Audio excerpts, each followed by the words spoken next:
G'day fellas and welcome to a casted game. Spawning in on the west side of the map, playing in the colour blue as the Rus, representing Izzy Esports, it is MarineLord. And on the south side of the map, playing in the colour red as the French, representing Team GP, it's Leenock. Ladies and gentlemen, welcome to game number 2 in this series between these two absolute beasts. This is the third place match in the I'm trying to think, the caster mode clash. It's going to be a best of 7, so you see that number up on your screen at the moment. You see MarineLorD's a little bit ahead of Leenock. Don't get too worried about it. There's 7 games in this series, at least potentially. It's not a play all 7 games, but rather a best of 7, which means that it could be a 4-game series. Could be 7 games. It depends how you want to play it. But we do have a Rus coming out on this map, which is, I think, a pretty interesting decision from MarineLord. One of the key things for the Rus is they love to kill Gaia. But one of the most recent changes that happened to Gaia is that sheep no longer give bounty. And with the sheep on this map, just a little bit of an insight. I remember the last game I casted on this map, 32 sheep were picked up by a certain player. 32 sheep. In the old patch, that would have been 150, well, technically 160 gold on your bounty. But not going to be the case today. MarineLord doing a good job of starting to pick up those wolves out on the map, though. We're right on board with Leenock, though, as he has opened up with a 2-scout opening, which is, I guess, I would say it used to be pretty standard for the French. Not so much anymore. We still see some matchups where they don't opt for a 2-scout opening, but I think against the Rus it would be, I'd say, pretty mandatory. The key differences here is that you're not going to be able to contest those wolves as effectively when you do spot them. So as an example, Leenock saw a wolf down here. He didn't contest it because he knew, well, there's just no point in me taking it. You know, maybe the enemy comes and looks to try and contest me taking it. It's probably just better that I go out on the map, find sheep, find deer, and then just take it out. And I kind of got to agree with that. You know, I think you probably just got to leave the wolves for the most part. I mean, it's tough though, right? Because the wolves are 25 gold a piece. You can't lure them back to your town center anymore. They've got that little aggro leash radius now, so it makes it a bit more difficult. But we do begin to see the start of MarineLord's opening, beginning with a wheelbarrow. So looking to play a bit more greedy. Now, one of the things that we've talked about before when it comes to the Rus and the changes is that because you're getting a little bit less gold at the start of the game, it means that wheelbarrow becomes a bit more of a gamble. You go for that early wheelbarrow, that's 150 gold that you don't have, and now all of a sudden, you know, you want to use your golden gate. Well, you don't have gold for the tickets, so now you've got to start mining gold. And now because you're mining gold, you're down 3 villages on wood, so your second town center's a little bit slower. And not only is it slower because of that, but it's also slower because you needed to do 2 trades and have villages on the stone outcropping. So we start to see these bigger progressions come through for the Rus and how hard they were hit by this patch. But nonetheless, I'm curious to see exactly how MarineLord stacks up here. And I suspect his opening is going to be probably a TC-focused opening. But I guess, realistically, Leenock has always got the potential to play very aggressively. We do see he's picked up the wheelbarrow, something that he definitely favors. I remember watching Leenock playing the Chinese and seeing him go for the wheelbarrow on the Chinese at like 2 minutes into the game. And I'm like, Leenock, no, don't do that. You need to collect your taxes. You need your taxes. He's like, nah, bro, I got this. I'm just going to take a wheelbarrow. So Leenock loves to go for those early wheelbarrows, so no surprise seeing him go for it here. School of Cavalry going to get dropped down 4 villages underneath the town center. Nice little spot that he's got here. Beautifully open at the front, a little bit of a wood line. Now, the map that we are on is Prairie. Now, one of the things to note about this map is that there's not a lot of big wood lines. Typically, you would see a wood line about 3 to 4 times bigger than this, immediately next to the starting town center, and then you'd see a second one of the same size a little bit further away.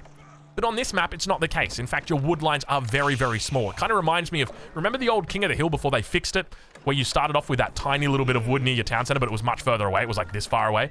And then like your next forest was just a million miles away. Kind of reminds me of that. But I guess the difference here is that it promotes, if anything, very aggressive gameplay styles. It also promotes very big walls. So a couple of the games that we did watch on this map previously had people walling the entirety of the map. So you quite literally see people wall from the left side of the map all the way across to the right side of the map with a single continuous wall. So anyway, I digress anyway. But interestingly, over on MarineLord's side, we begin to see a barracks coming down and a golden gate. So going to be looking to preempt any sort of aggression from our French player with a barracks. Something that we don't always see coming out from Rus players. But I guess realizing that, well, hold on a minute, these knights could do a fair bit of damage in our economy. He looks to get it out, but interestingly, he's got it rallied towards the enemy side. So is he looking to potentially just be aggressive out here on the School of Cavalry? Maybe go for some sort of one-base play that we're not familiar with? Could be the case. We'll have to wait and see. School of Cavalry, Golden Gate, both of them about to come up. 3, 2, 1. Got the School of Cavalry in and the Golden Gate. So both landmarks now up within a second of each other, maybe 2 seconds of each other. And it looks like this mill going to be coming down. Leenock, unfortunately, going to be losing this. Archery range now being added in for Leenock on the front of the base. Definitely not a stranger to this type of opening. We've seen him do it in pretty much every single French game he's played. He's doing a great job of just scouting out his enemy. But keep in mind, the Rus always difficult to scout, but one of the new changes makes the Rus a little bit easier to scout, and it is this. This right here is a telegraph. It says, hey, Leenock, I'm going for a second town center. And that's exactly what Leenock sees. So Leenock now being telegraphed that he's going to be able to focus this with his knights, and in addition to that, he's also going to be able to go for a second town center himself. We now see him transferring those villages out, but keep in mind, the spearmen already standing guard. Jeez Louise, that's a lot of spearmen. 3 spearmen already out for MarineLord down here on this stone outcropping. A 4th spearman coming out. He's got a 5th one in queue. He's also research hardened spearman. MarineLord means business when it comes to spearman defense. Look at that. That is a lot. That is a lot right there. Now up towards the north, we'll check in with the villagers on the wood line, and a stable's going to get added in. So both players still adding in their production facilities, well, definitely not neglecting it, but at the same time still thinking about that town center. Archer now coming in, looking to do a little bit of an attack, but look at this, Leenock aggressive with the villager. He wants to try and get that outpost in, but the knight coming in on the backside. Apologies for that little bug out there. I don't know why it happens to me. I don't know if anybody else gets that bug as well, but whenever I use the mouse wheel to scroll with the vision, it sometimes happens. Knight coming in, doing a little bit of a block there, but unfortunately the archer is going to be going down, and Leenock perhaps a little bit too aggressive in this opening. Beautiful little defense here by MarineLord. He's doing the patented French defense. This is what you see typically up against French players. It's a horseman spearman combo. French typically see this going up against the Chinese, also up against the Holy Roman Empire. It's very common to see this kind of opening from them, but rare to see it up as the Rus. So definitely something new here that I'm witnessing today. On the south side now, we've got the scouts coming in. They managed to take a shot to the face, but keep in mind those guys will repair that back up. MarineLord looking to try and apply some pressure now to that stone mine, and Leenock realizing, oh, this is a bit awkward because I kind of need to get the stone for my town center. He's about 8 short of 300, but remember, he needs 350. So even if he deposits it, it's not going to be enough. So he commits back out here, and it looks like MarineLord's going to allow him to go for that. And the question is, what does MarineLord respond to that? Because MarineLord's got tickets in the bag. He's got a single ticket. He just uses it then. I don't know what it was for, though. I think he may have sold some food for gold. And that's the level that the Rus are at right now. They're selling food for gold. Yikes. How far they have fallen. How far they've fallen. Well, Double Knight now moving out across the map as well. Still a handful of villagers on this stone mine. And we've somewhat seen him neglect the idea of a second town center. He still obviously cares a lot about this, but I'd be expecting him to go for even a 3rd town center, knowing that the French player is going to be on 2 TC at least. And now we've got Leenock adding in the 2nd TC. The window is definitely opening wide for him here. MarineLord continuing to be on the defensive as Leenock begins moving around the base. Spearman going to be looking to find on this scout. First shot comes off. Second shot hits as well. Fortunately, Leenock is paying attention. Gold mine. Nowhere. No chance of it being under attack. And I'm sure Leenock clicks on the gold mine, sees it's got 8,000 out of 8,000, and just backs out of there. He says, well, there's obviously no villagers on that. We can do the math on that one. Obviously, if there's a little bit taken off the top, then you know. Look at the forces coming out. And hold on a minute. Is this a forward town center? Or is this a... What is going on right now? We got a boar in the middle of the map. It's going to be a forward TC and a beautiful little spot he's going to have right here. Probably somewhere around here, maybe on the backside like that. He's got boar, 3 deer, and berries, gold mine, wood line, and we've got the stone outcropping, all protected by this town center. Beautiful position here for MarineLord. 9 villages, and great way to establish control. You know, typically we saw in this matchup, the French would look to try and get that knight out to deny the second town center. And we can see the response that MarineLord's got to play here on the Rus. He's got to make sure he's got enough infantry out here to defend against these knight attacks, and he's able to push out with that and secure the 2nd TC in the center of the map. The question's going to be whether he looks to go for a 3rd town center. He's got 20 stone in the bag at the moment, and now professional scouts coming in, something that we don't really see too often. Something that's actually started to pick up in interest in, or pick up, I guess, in commonality. I don't know, to pick up in... Look, we're seeing more professional scouts. This is actually the 2nd time we're seeing professional scouts in this event. Not researched by the Delhi, researched by a civilization that's actually had to pay for it. I think he cancelled it and then queued it up. No, that's survival techniques that he's going for now. Did he cancel? Okay, he put survival techniques in first and he's going for professional scouts. Okay, that makes a little bit more sense. Third TC now coming down for Leenock. Look at this, really upping the ante here.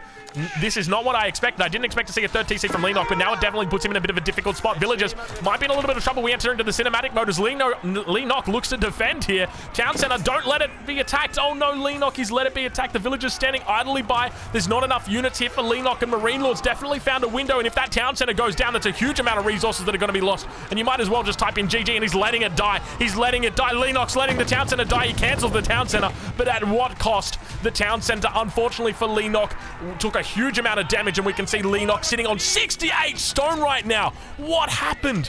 What happened? Where did that stone all go? Leenock losing a huge amount of resources there. Leenock. I saw it coming a mile away, and you just let it happen.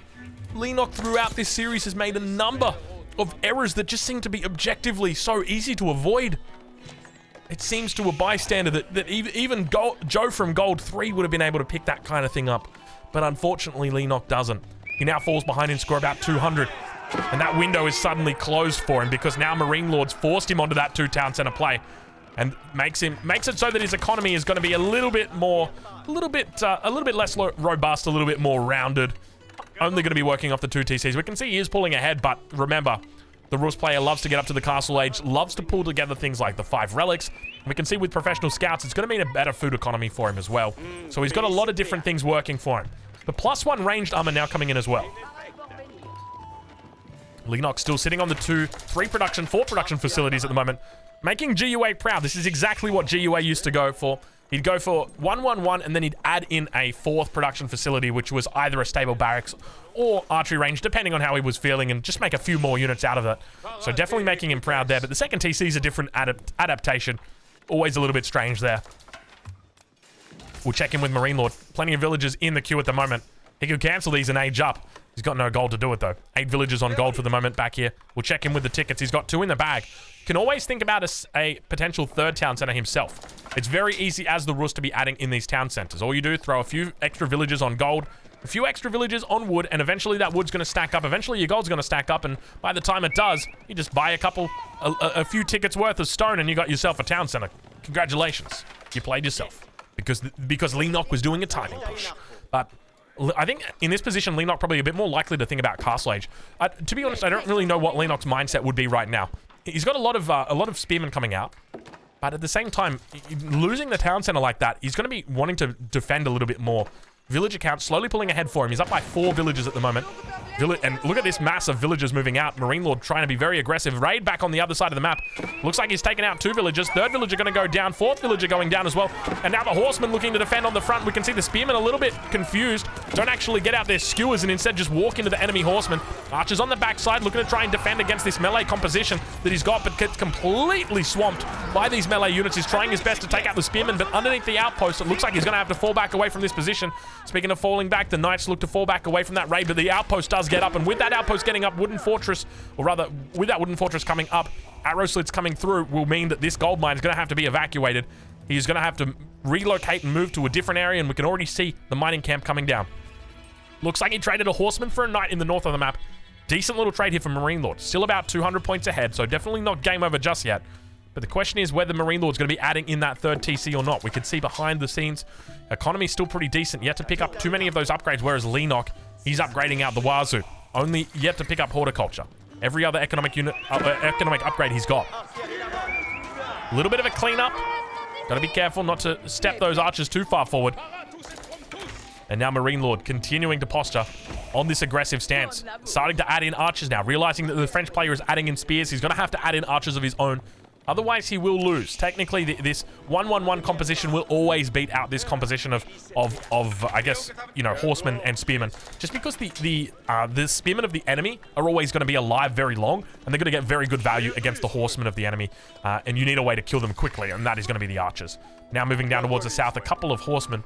These guys should be able to defend themselves, the villagers down here. Let's have a look and see if they're capable enough to do that. A low health. Yeah, there we go. Villagers now turning their attention. He does lose 1 villager. Bit of a raid over on that north side as well. We'll ride back on board on the south side. It looks like a couple of villagers have gone down here with a knight going to be joining the party as well. Still posturing, rotating. Military population a little bit higher for MarineLord than it is for Leenock. But keep in mind, a lot of that is this low resource unit type, and now once again moving down towards this position. Keep in mind, Leenock's unfortunately not going to be able to access this gold, so it makes him very vulnerable down here. We're right on board with MarineLord as he continues moving down towards this position. Spots out the Knights, looking for a potential angle, continuing to bring in the deer behind the scenes. And now the horsemen begin charging towards the enemy. A second mill going to get thrown up here, trying to get it a little bit closer. Villagers going to have to evacuate from the scene. Unfortunately, going to get completely stomped by the melee units here. Archers going to be thrown in as well. He's mixing them into the composition. And behind this, MarineLord might be thinking about heading up to the castle age. Big, massive archers. Villagers going down, and we start to see that villager count being evened out. 62 against 60 villagers, 64 now for MarineLord. So he does take the villager lead despite having the slower economy.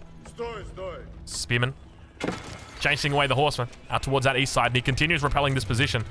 Got to be careful. There are a lot of horsemen here, and the horseman going to be looking to break through. He manages to make it onto the front side, but it looks like +1 armor isn't going to be enough for him. He's just getting absolutely torn apart, torn to shreds by this. And now the Knights looking to come in on the tail. We have the age up coming through from MarineLord, but there could be a little bit of a window here for Leenock. Hold on a minute. Hold on a minute. The Knights coming forward. They get skewered. Got to be careful there.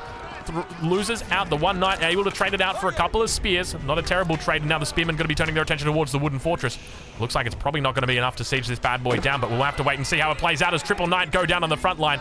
It's going to be not a very decent trade there. If you're only taking out 2 units for the Triple Knight, it feels bad, man. It really feels bad, man. Age up. Now coming through. It's going to be that Abbey of the Trinity in the middle of the map. 5 relics on this map as well, all in a pretty decent position. And now we can see that indeed this outpost or this wooden fortress was able to hold on. A villager even getting pulled out here by MarineLord's Rus. Very smart decision. And farms getting added in here. Pretty early farms considering the map. Typically on this map, you would expect to see players look to make it to about 19 minutes, 20 minutes without their farms. And there are a lot of resources still out on the map. We can see deer berries once again. So instead of opting for those expansions, decides, you know what, we're going to add in more farms. Fair enough. Veteran archers, veteran spearmen, and also we have castle watch coming through, which is going to be increasing the line of sight of his castle, of his watchtowers. Look at that. He can see towards the town center. Springer emplacement surely going to be coming through any minute now. And now, unfortunately, it feels like Leenock's window here is closing on a potential timing push. We're going to switch it over from our villagers over towards the resources per minute so we can get a better idea of where these guys sit. At the moment, it looks about 1,700 resources a minute for Leenock, compared over to MarineLord, who's sitting on a pretty similar number, actually. I guess that probably doesn't consider things like the Golden Gate, which has got 0 tickets in it. MarineLord, methodical with that. Never actually adding in the second town center, by the way. Always, or rather, adding in the third town center. Just running with the 2 TC play. So, interesting style from him. And once again, we're going to be seeing, on the French, Leenock dropping down a guild hall. A landmark which, to me, is always a concerning landmark, because this landmark wants to play into the late game of the French. The French, well, if you know anything about late games, they don't really have one. And so, to me, it doesn't make a lot of sense. And Royal Institute has become a favorite of many people, especially when you're going for a doubles TC style play. He's got 77 villagers, so you think he'd be able to make pretty decent use of that. Ideally, you'd love to see him just, switch over a whole bunch of villages, switch all these food villages over onto gold, and then get all the upgrades through. But for the moment, it looks like that age up about to come through. Battering rams going to be making their way down. Veteran upgrades have completely come through for MarineLord. So it means Leenock going to be on the defensive here and needs to get these upgrades through ASAP. He's only got 210 gold in the bag. He needs to sell off resources or really start hunkering down when it comes to these upgrades. He's got 34 archers, needs to get the veterancy upgrade for this. If he's fighting without the veterancy, it's going to be terrible for him. But now starts to siege down the rest of these production facilities. We see the spearmen moving forward. We enter into the cinematic mode as he looks to try and defend on with these archers.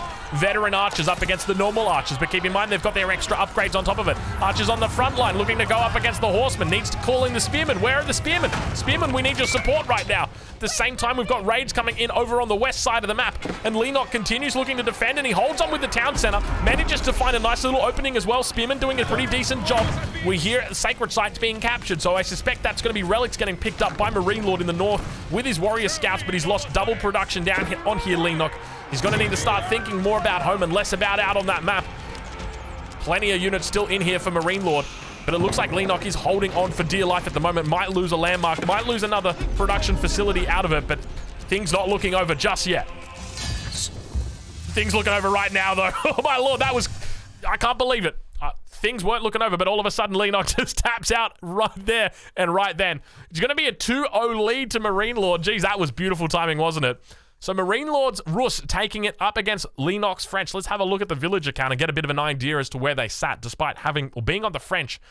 Leenock, unfortunately, not really building up that villager lead that you typically expect. A little bit of idle time there, as I did suspect. It feels to me like Leenock and Casper don't always have villagers being produced from their town centers. We'll double check now as well. The military, 59 units killed apiece on both of these guys.